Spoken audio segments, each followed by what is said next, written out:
Jadi nyamban jo katanya sama lah daerah yang paling ditakuti oleh penjajahan Belanda.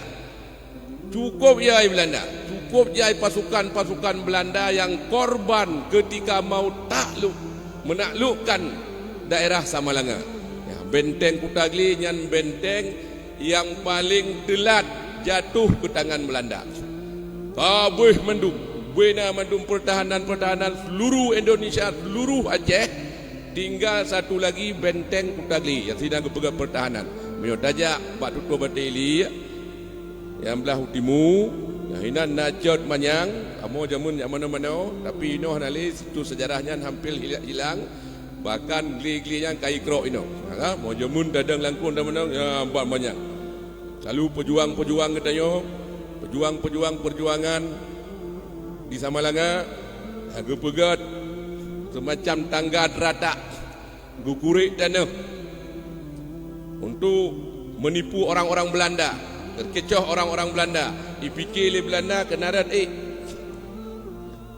jin taijak ina takluk benteng Kutagli dan kerung ide hiwatih kasiap ia campli langrom bau kaliaga tu kira-kira karap tu puncak tadi kuap bekoh talo gulai bau gerubam pram gede langkrung meruah manduk merituh mati Belanda mirah ia kerung Samalanga sampai tuh ke dia upan tirik nyamban siasat perang yang gebegat le indatu kena jamun paling terakhir jatuh yang hanale lain kabeh talo mandung tinggal saboh trut di Kutagli tetapi kerana kita nyawa bangsa Aceh na yang berkhianat jadi duda na cuak yang memberitahu jalan pegah ji tempat untuk tajak benteng Kutagli ikut ke melalui semak belukar hijau cuaknya li Belanda iwipeng dengan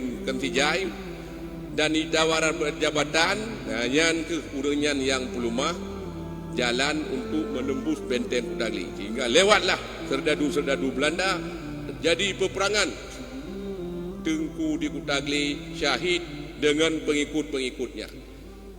Panglima Belanda piku mahmai. Nah, dua jenderal Belanda yang mati di sini.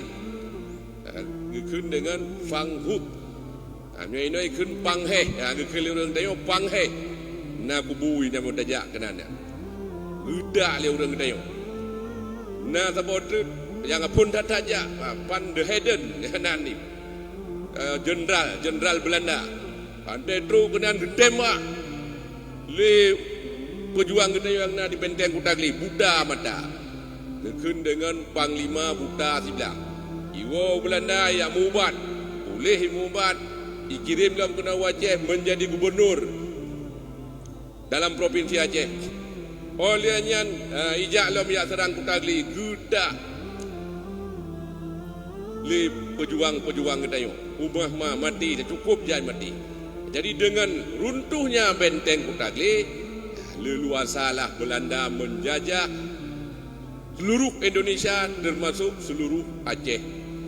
Baru Batun Siribe Pertuh 45 Masehi si kurang Ramadan Tun Siribe leher 60 Hijriah tepatnya di bulan Ramadan nyan kuatnya Bapak Haji Insinyur Soekarno memproklamirkan kemerdekaan Nanggro Gedanyo.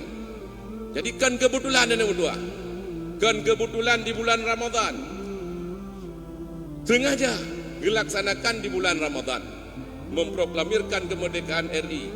Batun 1660 Hijriah.